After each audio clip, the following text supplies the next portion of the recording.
Hey guys, welcome back to the channel. This is Piano Decoded with me, Benny Keys, and today I want to show you how to play this chord progression. It goes.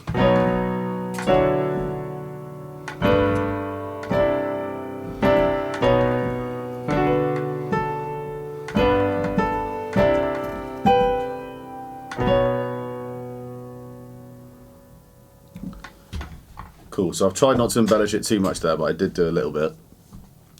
So hopefully you'll agree that that's quite a nice kind of new jazz, maybe neo-soul sort of progression. And I want to show you how I put that together. And in the process sort of explain a system of voicings that I think is really sort of key for this genre. And actually, you could almost probably get away with just knowing these voicings. So I'll start by just playing those chords for you really slowly. So if you just want to grab the voicings, you can do that.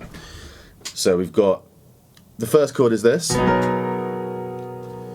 which is, B major 13, followed by this, D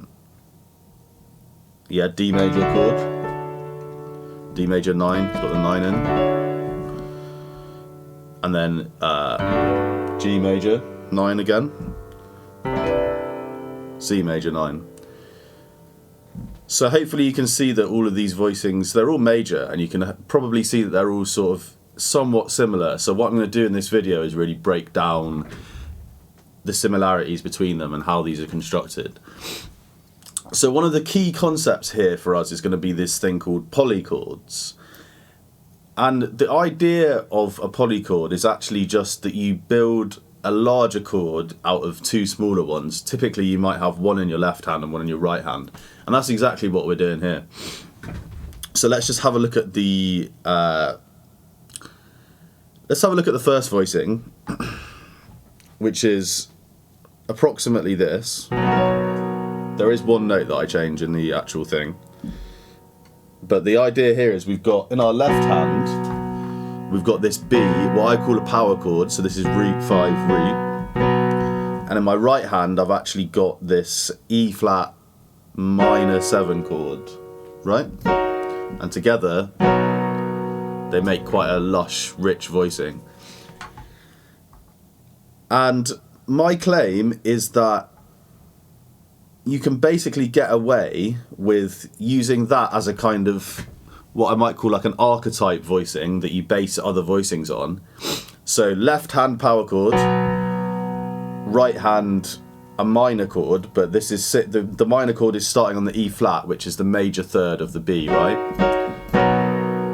So my claim is that you can play neo soul by pretty much just modifying this shape. So I'm going to call that like the archetype chord, and we can modify the archetype chord in a couple of main ways. It's worth saying as well that the left hand, notice that the left hand is more sparse, it's got bigger intervals in it. This is typical as we go sort of to the left, so down in pitch on the piano, we are experiencing more muddiness. So something like, it's just a little bit muddy. So I'm tending to just play this kind of power chord thing in my right hand. Quite a standard modification I'll make is to play, and you'll see this later in the chord progression, is to play the 9th here instead of the octave. So we can play this.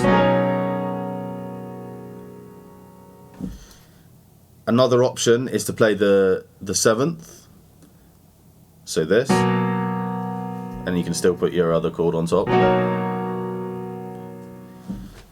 Sometimes you might want to play the 4th in your left hand as well.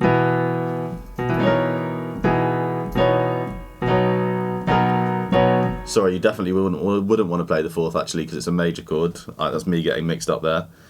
So yeah, I would say, I mean, maybe you could try playing the 13th or the 6th.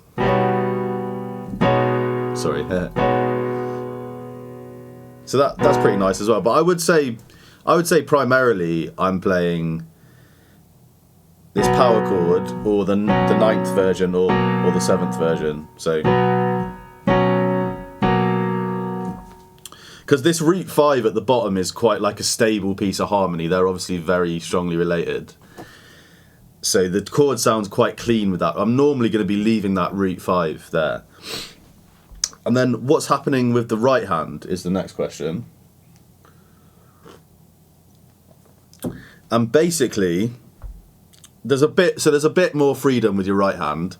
But what I'm doing is basically using this shape, so this -7. So just to reiterate, this is a -7, and the root of that -7 chord is sitting a major third above the root of my overall polychord.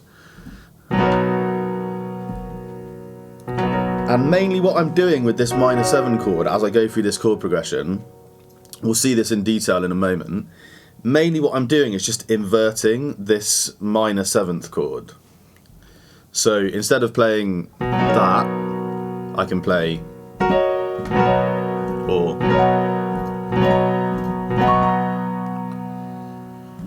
So my claim is you can pretty much play a lot of neo-soul, a lot of the kind of richness and the complexity that you might want from that sort of genre, you can get by using this voicing system. So I'll reiterate it again.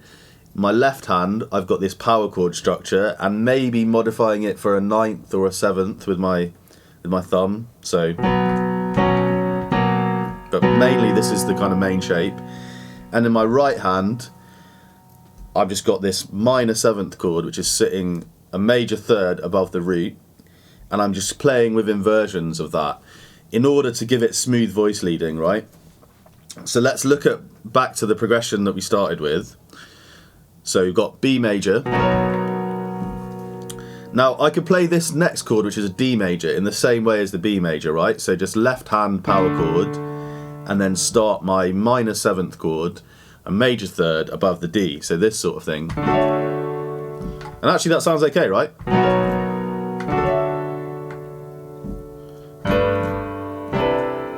Like, I don't hate that. But the way I've done it is I've used an inversion of that -7th chord, which would be starting on the F sharp, right? Yes, starting on the F sharp. And so the inversion that I'm using looks like this. So instead of playing this, I'm playing this.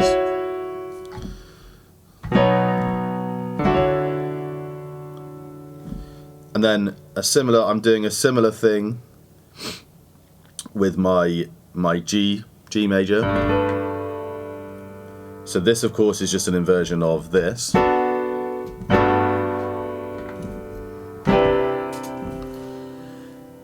And then the only other small change I've made is on a couple of the chords, instead of playing just the straight -7th shape, I'm actually swapping out this, which is the fifth for the 13.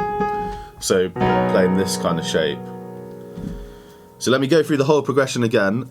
Hopefully I've explained the system, and I'm hoping that you'll be able to apply this to your own compositions and maybe tunes you're playing with bands and stuff.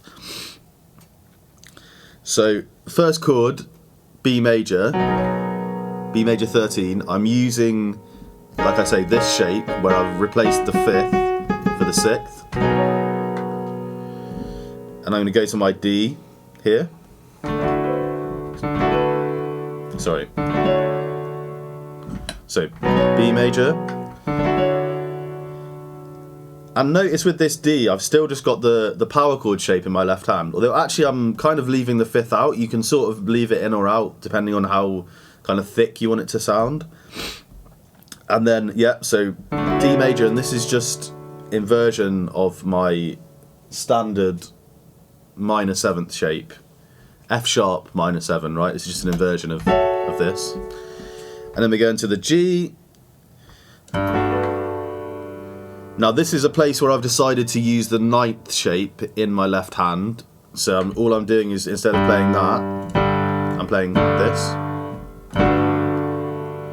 And then similarly for this C major chord that's coming up, I'm using the 9th shape in my left hand, and also this modified. So instead of E minor 7, I'm putting this. I'm changing the 3rd for a 4th actually in terms of what the E minor is doing, right? So that actually means that I'm playing a sort of sus chord in my right hand. But I'm just thinking of it as quite a simple modification of this standard minor 7 shape.